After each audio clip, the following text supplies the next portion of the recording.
Today, I have the pleasure of speaking with Dr. Carla Rotering, my colleague and partner at MD Coaches, who many of you might remember from our previous conversations.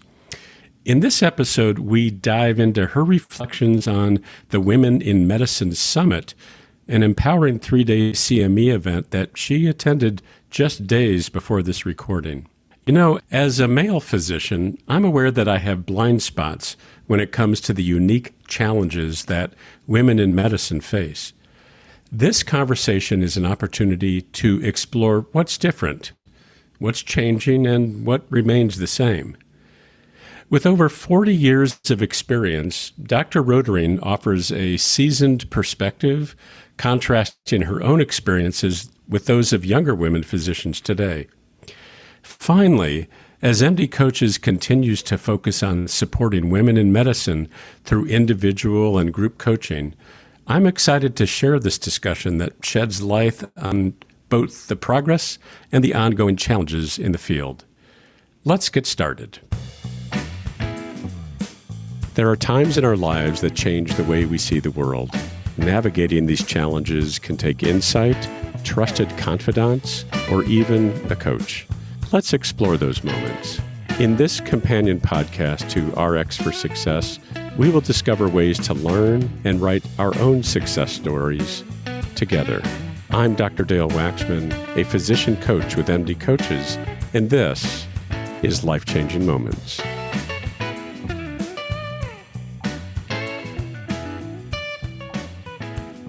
Dr. Carla Rotering, welcome back to the microphone and Life-Changing Moments. It's good to be in conversation with you today. Oh, thank you. It's always good to be in conversation with you, Dale, and with the folks from MD Coaches in general, because it's always inspiring. It's inspiring and it is very informing and growth-oriented for me. When we do things like what we're about to do, it informs me about the world in ways that I didn't know before. So as I said in the introduction, you recently attended the Women in Medicine Summit. In fact, just a few days ago, you just got back from it, from this summit in Chicago. And as I also mentioned, because MD Coaches, that's one of our foci, is for an attention to women physicians. I wanted to have this conversation with you today. First, let's just start with, what were your general impressions? What struck you? What moved you? What inspired you at this Women in Medicine Summit? So, I walked away. I'm just off the heels of that last weekend, and I walked away. I kind of got on the plane and felt that I had just been engaged in an event that matters, that makes a difference in the culture of medicine now, the culture of women in medicine in today's medicine, and also what's possible moving forward. It was an extraordinary event that was comprehensive, that was connecting, that was collective, that was very well orchestrated.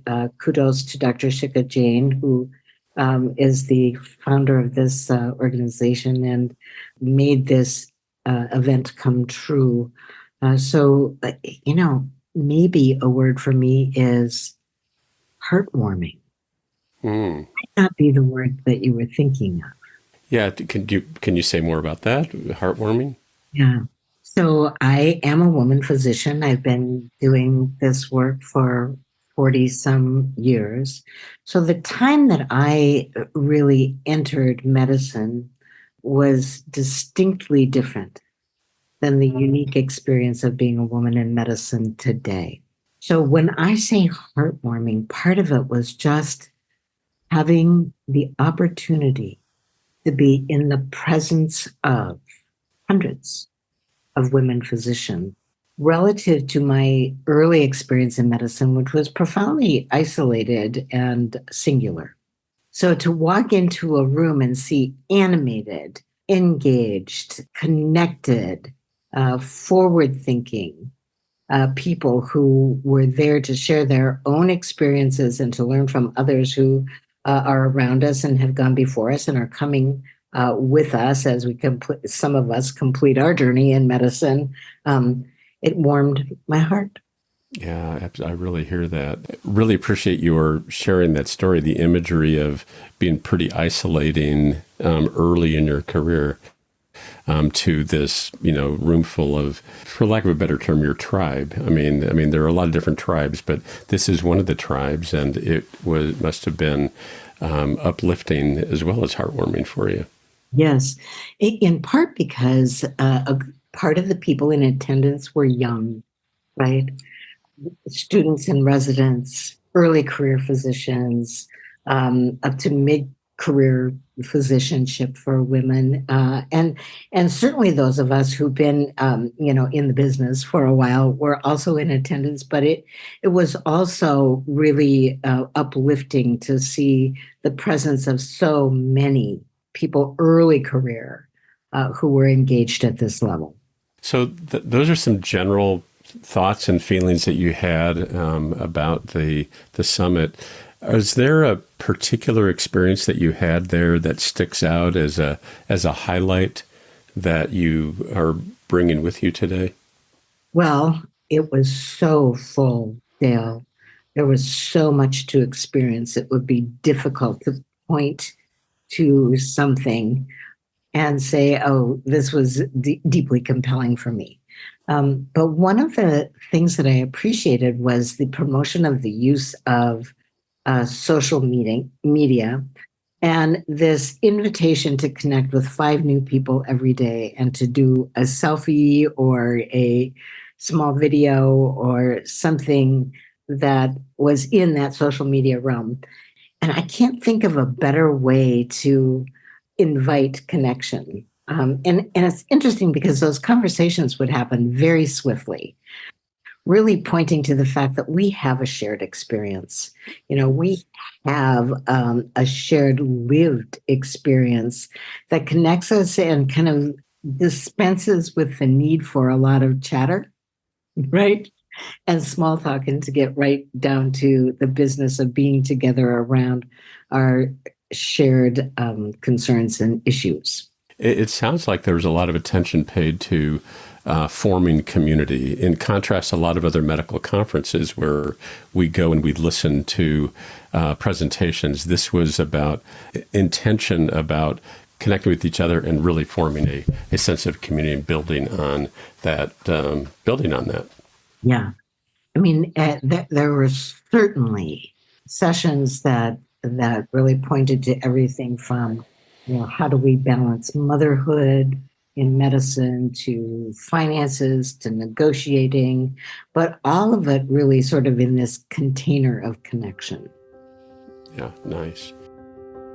Are you a doctor struggling to provide the best care for your patients while dealing with financial and caregiving matters out of the scope of your practice? Do you find yourself scrambling to keep up with the latest resources and wish there was an easier way? Then this virtual caregiver conference resource will save you time, money, and sanity by giving you all the resources and information your patients need in one place. This conference helps you and your patients enlist the best strategies around healthcare resources and the best financial steps for your patients while navigating caregiving situations. You don't have to go home feeling frustrated and helpless because you couldn't connect your patients with the best services. Find out more at jeanniedoherty.com or click in the link in the show's notes. You don't want to miss this caregiver resource. We'll get back to our interview in just a moment, but first, I'd like to share a message from Navigate. After spending years in the financial sector, Navigate has met lots of clients with all kinds of student loan issues. They were confused, they were overwhelmed by the doublespeak and the overly complex forms, and especially the deliberately misleading statements from loan servicer representatives. Navigate recognized the chaos in the student loan industry and immediately brought clarity and real solutions. If you'd like to flip the script on student debt, visit www.flipthescript.loan/MD-coaches to schedule a call with Navigate. They'll tailor a plan specifically for your unique situation and work with you until the loan is paid off. What do you have to lose besides the stress of student loan debt? Hi, I'm Rhonda Crow, founder and CEO for MD Coaches. Here on RX for Success, we interview a lot of great medical professionals on how they grew their careers, how they overcame challenges, and how they handle day-to-day work. I really hope you're getting a lot of great information. But if you're looking for an answer to a specific problem, management or administration challenge, or if you're feeling just a bit burnt out, like maybe you chose the wrong career, well, then there's a faster way to get the help you need. No, it's not counseling, it's coaching. RX for Success is produced by MD Coaches, a team of physicians who have been where you are. I know you're used to going it alone, but you don't have to. Get the support you need today. Visit us at mymdcoaches.com to schedule your complimentary consultation. Again, that's mymdcoaches.com, because you're not in this alone. We'll get back to our interview in just a moment, but right now I want to tell you a little bit about Physician Outlook. If you haven't discovered this remarkable magazine, please do so very soon. It was created by physicians, for physicians, to showcase the intersection between clinical and non-clinical interests, whether it's writing, painting, cooking, politics, and dozens of other topics. Physician Outlook gives a physician perspective. It's available online and in print. It's really unique among physician lifestyle magazines. And like the Prescription for Success podcast, Physician Outlook amplifies the voice of any physician who has something to say. It also engages patients who still believe in physician-led, team-based care. And Prescription for Success listeners can get 3 months free when you enter our promo code RX for Success and select the monthly option at checkout. That's a really great deal on this stunning publication.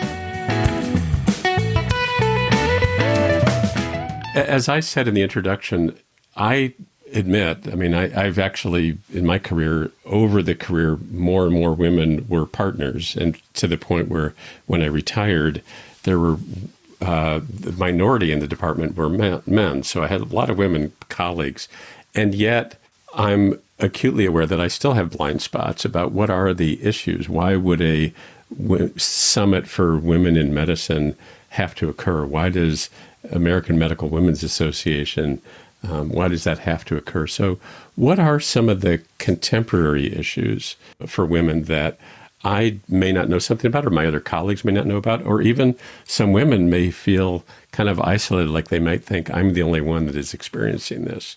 So if I were to choose a word, Dale, I would choose the word disparity, because there continue to be disparities between male and female physicians. And I would also say this, when I started in medicine, I was a single mom. That was a, quote, mark against me. And I was told very clearly that I could never use my children as an excuse to not work hard, which of course drove me to work twice as hard. And I recall, back when I was a house staff, if I needed to trade a night of call, I almost always had to trade 2 nights of call to get a night off to go to my daughter's gymnastic meet or whatever it was. So there was this expectation that we sort of needed to give more than we were going to get back, and put more on offer than the folks around us might have. I think some of those things have changed significantly as the numbers of women in medicine have increased. And so my sense is that we're sort of at this tipping point, right? That one of the things that needed to happen to elevate our awareness about the disparities that might be really subtle and have just been unconsciously and sort of silently agreed to in our culture until now, that now that we have those numbers and there are ways for us to speak in a more grounded way about what the experience is, and not to be seen as an individual who's having, an experience that doesn't have credibility. Now I think the doors are opening for a more collaborative conversation about how do we really address those dangling disparities around burdens of work, around attaining leadership goals, around compensation disparities, authorship disparities, and really being acknowledged as having an equally powerful voice at the table, whatever the table might be.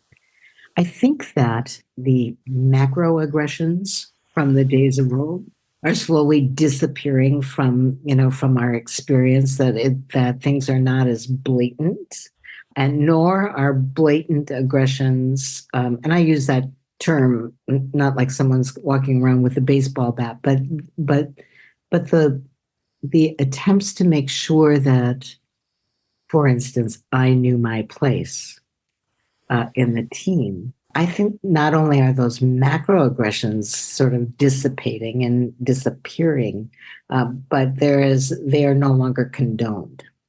I think what's present these days is, again, this more subtle sort of microaggressiveness that isn't even seen because it's been so present for so long that it's really hard to even attach ill intent.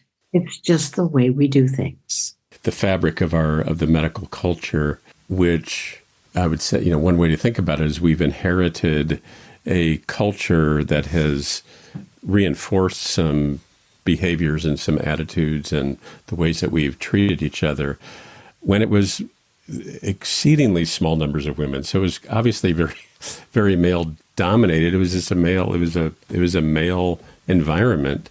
And so some of those things, I'm guessing what you're saying is, have really transcended, or transmitted through the years, some of those cultural phenomena. It reminds me of the story that I think I've shared with you before. I read an article, it's probably 20 years ago, and it was an interview with a woman who was, I believe she's an internal medicine resident, and then went into practice in general adult medicine, I believe. It traced her journey as a medical student and a resident, and then an early career. And she went in with all kinds of ideals, like a lot of us do. And a thread was, I saw that medicine needed to change and have more of a woman's voice, if you will. That was what I read into, I'm paraphrasing, but more of a woman's, some of the strengths that women bring. And by the end of her training, she says, instead of me changing it, it changed me. And I wonder if it sounds like you're speaking to that a little bit here as well. Some of these things that are really subtle. Yeah. In all fairness, I was willing to pay the price, right? So I didn't challenge way back when. I may not even have seen as clearly as I do now. It was just the cost of doing it. And I had this sense that if I just kept my heart tucked away so that it couldn't be injured while I went through the training, I could bring it back up when I went into practice and utilize it in, the way that I practiced medicine. And to some extent, that might have proven to be true. But in all fairness, the women that I knew were willing to just accept the way that things were so that we could get to where we wanted to go. I think that those are old stories now that are no longer relevant to the way forward in medicine, and that things are changing, not with hostility, not with any finger pointing or saying, accusation, but with an awareness that the time has come. We can be grateful for everything in medicine that has brought us to this point. We are now in this conversation about who and what we're going to be in an integrated medical culture across this country with a different kind of representation among physicianhood. And that there are great gifts that come forward from the tradition and the culture. And yes, that male designed system in which we functioned for so long. that will be very valuable to move forward. And there is something that has been, from my point of view, missing from a culture of medicine that rides on the shoulders of the women who have entered and come to serve in the same way as their male counterparts. And that we have something to offer and something to say that will make it better. And I want to hear more about that. What is it that when women are feeling very safe and comfortable and bring the best of their energy forward, what is that? What does that look like? Well, the first thing that occurs to me to say to you, Dale, and you always ask such, probing questions that sort of draw me deep into a space where I really have to consider what I see. But the first thing that occurs to me is that no community is served when part of that community is in hiding. The experience of feeling like we can't, or it's high risk to show up in any kind of authentic, empowered way might not be the right thing to do because it's just too risky. So there's this possibility now for us to sort of take off those shields, take off the armor that we thought we needed to protect us so that we speak, from the creative space, from the soulful space, from the heartfelt space, from our perspective on science and technology and unfolding diagnostic and therapeutic interventions. That added perspective will only enhance the conversations, right? I believe that we are equally competent and that that not only women, but men have equal, what is the word I'm trying to say? That we all can access all of that. But we've just become so accustomed to residing in our lane, to taking our place in line. And so the first thing I think is that we speak more authentically and more freely and more openly without fear. And that enlarges the conversation. We also learn to stand for ourselves. And I think that, stand for ourselves in terms of leadership, stand for ourselves in terms of for instance, the quandary that many young women have with childcare. The fact that we don't really know how to negotiate and ask and have those conversations. And not that men actually had the opportunity to train in those areas either, but had mentors who could show them how to do that in ways that have not been available to women. So how do we negotiate? How do we stand for ourselves? How do we bring forward our ideas without fear? How do we integrate this subculture of women in medicine into the larger culture so that we have a culture of medicine? Yeah. An evolving culture of medicine that's even more holistic. Given that, we've talked a lot about women. What's the role for men in this evolution, in this growth? Yeah. Again, one of the things actually at the summit that stood out for me was this incredible panel on allyship of four just amazing men who each brought a different, voice to that panel and really are allies and advocates for this growth and expansion and a different understanding. And the thing that really came through for me was not this "we've got your back" kind of idea, but that we are shoulder to shoulder. We are shoulder to shoulder. And we want to understand what your experience is so that we can be with you to make change and to make differences. We can't change what we can't see. We can't move anything forward if it's outside of our awareness. And I think one of the things that the summit did, one of the things that's sort of a movement in medicine right now, really has to do with this awareness piece. Can we see? And so there's some work to do around resistance, both I think for men and for women.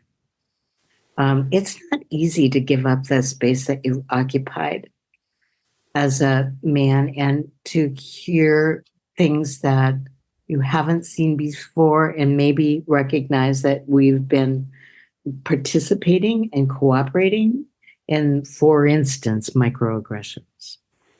It's also not easy for women to give up their positions of being a little more hidden, of being a little more reticent, of stepping back, because there's a boldness now that is required that isn't necessarily required when we're keeping safe.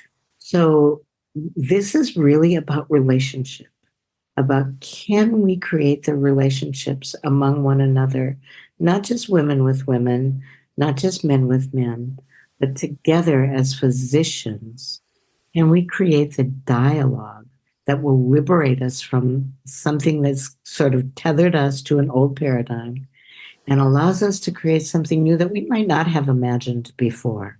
Yeah, you said that beautifully. I don't even know how to react to that. It was beautifully said.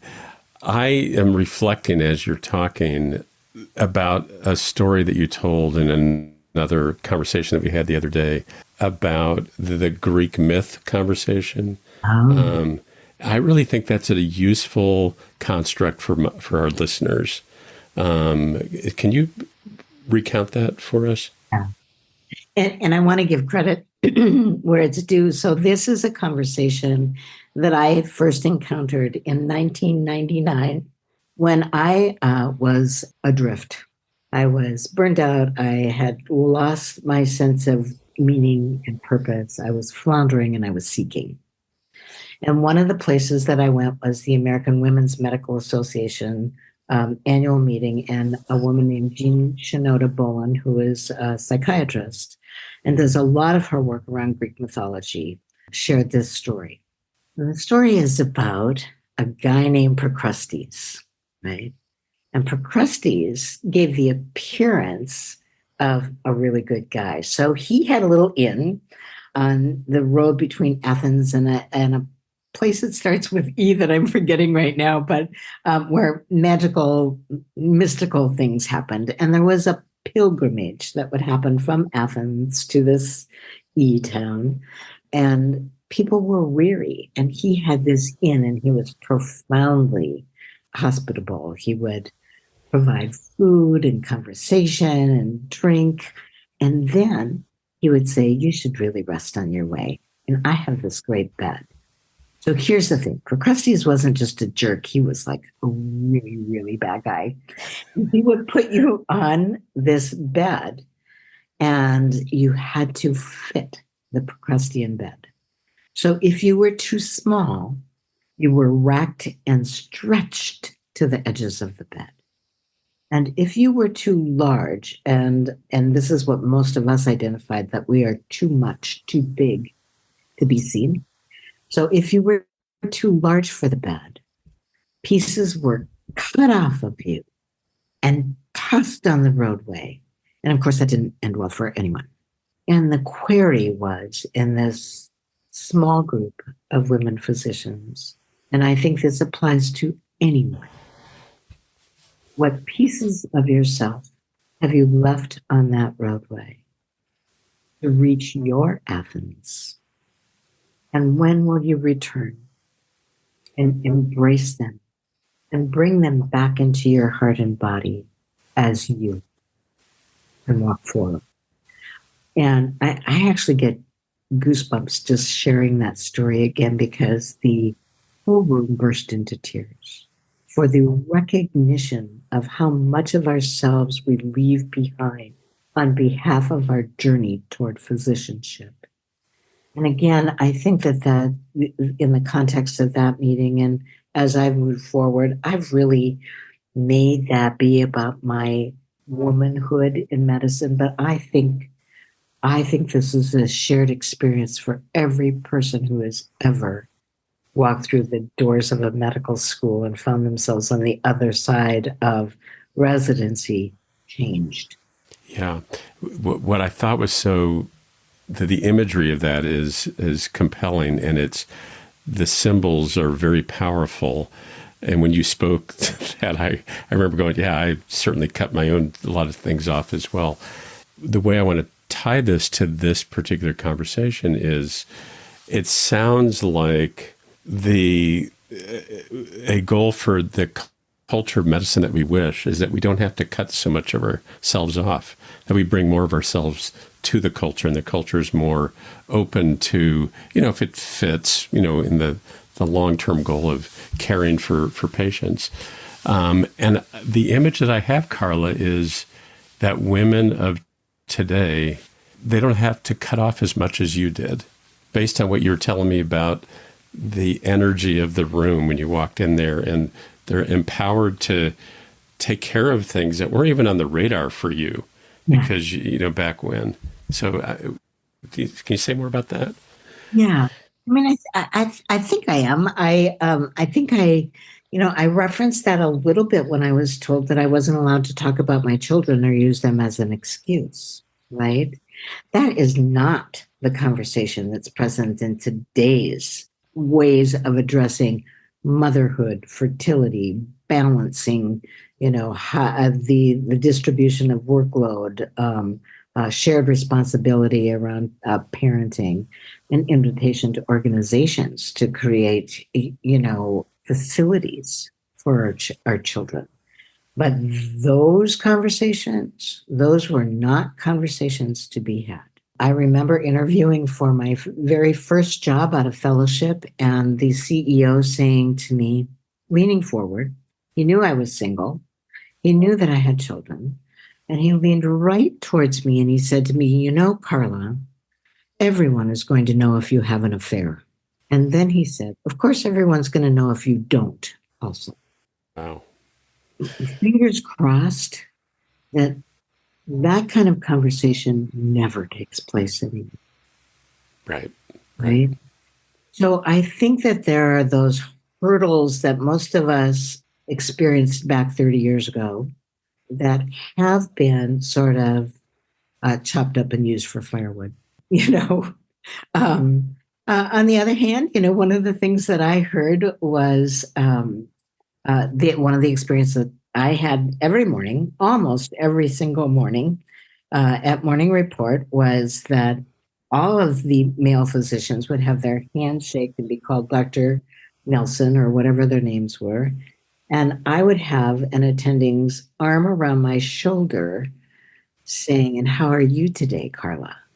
And I remember finally saying, and this just took all the courage that I could possibly muster, finally saying, I don't know. How do I feel?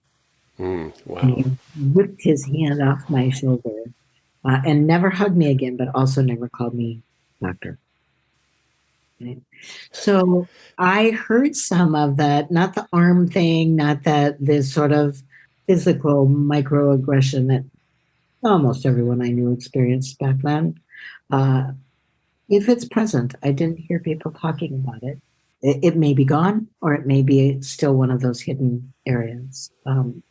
But I heard all kinds of people say, all my male colleagues get introduced as doctor, and I get introduced as Jane.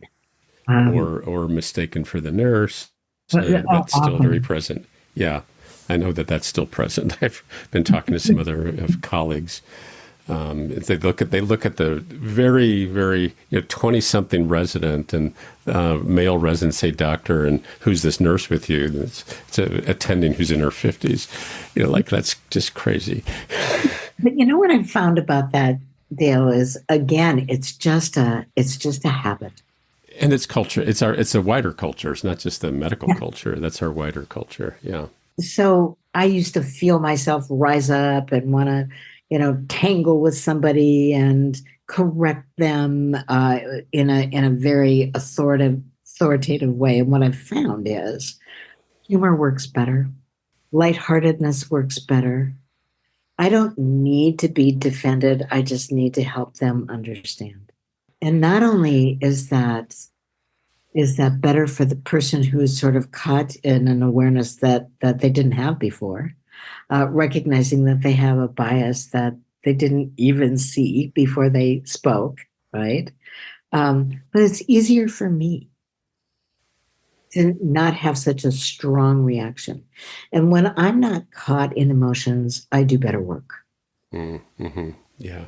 Carla, I want to talk about at least one more thing, but this you brought up this concept of mentorship, and I'm over here. I know a lot of your story, and I'm over here with the story in my head about the women who came before us. We stand on their shoulders. And you are one of those women that did some very groundbreaking things, and you've been pretty humble about that. But as an example, being the first female president of the medical staff of the hospital that you worked in for many, many years, which was huge. And there weren't that many women. I think you said when you started there were 4 of you. Yes. And there's that story, and I know we've recorded that story in other places. What I'm curious about is the opportunity for you and other women who've been doing this for a while to be in that place of mentoring the predominantly young women that you saw at this conference. And the question in there is, did those women see you in that role? Were you, did people go, wow, I have a sense of what you've been through, and that you laid some groundwork so that we could be talking about these issues now, which weren't even on the radar for you, 40 years ago. I'm in reverence of you. And so I'm wondering if those other women were too. That's sort of underneath that question as well. First of all, let me just say that my personal commitment is to become that which I did not have, that which I was seeking as I went through, the decades of my own physician experience. And one of those things absolutely was a mentor. I mean, I longed for a mentor. I yearned for a mentor. I used, frankly, some of the men who were the most, that I was the most connected to. But it was really outside of their capacity to understand. They were very kind. They were very caring, but they didn't really understand what I was talking about or what my experience was like. And I'm really grateful that they were there.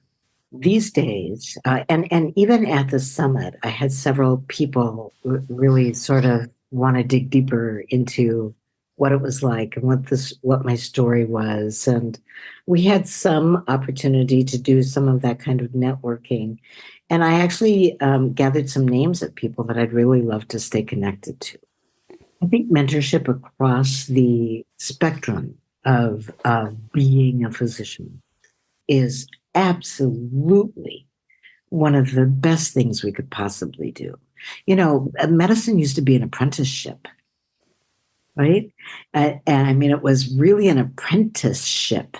And what a glorious way to learn, right? As an apprentice. So in contemporary medicine, we can approximate that through mentorship. And those of us who've, who have kind of been in the field for a long time, really have nuggets to share and wisdom to share.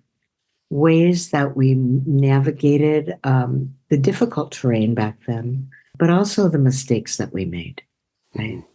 The ways that we failed to. And I also think that as we move forward, we have a lot to learn from those who are, younger, mid-career, new career physicians. So I like to think of mentorship as almost a bi-directional relationship in which we learn from one another and expand each other's awarenesses and the way that we experience this really noble profession. Yeah, I totally agree with that. We probably have a whole other conversation about mentorship someday. Mm-hmm. I'm having a blast doing some of the mentoring that I'm doing as well. And I hope that many do seek you out because of that, your offer to create something different than what you experienced. Before we wind up, is there anything that you want to share with listeners that I haven't asked you about that comes to mind as a result of attending the Women's Summit? I think that that we should never lose sight of what called us into medicine in the first place. That all of these external details about how we come together, ways of being that will enhance medicine, but the thing that keeps me coming back, and most of the people I know coming back, is our connection to the well-being of others. Whether that's at the bedside through our clinical work, whether it's through research, whether it's whether it's through the training of new physicians, that we're not there just on behalf of one another, but of something higher and greater that keeps us there and makes the way that we are together important. Which is a beautiful way for us to end. So, Carla, thank you again for being a guest on the show. Thank you for your reflections and for your energy around this work that MD Coaches is doing around working with women physicians in all those capacities, and really appreciate the way that you language things. Really kind of allows us to envision what was happening there and what is happening for women physicians that are in the profession right now. So thank you again. Thank you, Dan. Thank you for tuning in to Life Changing Moments. If you enjoyed this episode, please be sure to rate us 5 stars and leave a review. Doing so helps our podcast reach more listeners. Have something to share? We'd love to hear your thoughts. Visit the MD Coaches community on Facebook groups. This dynamic virtual space is a place to continue discussion about life-changing moments and perhaps share some life-changing moments of your own. Join the conversation today.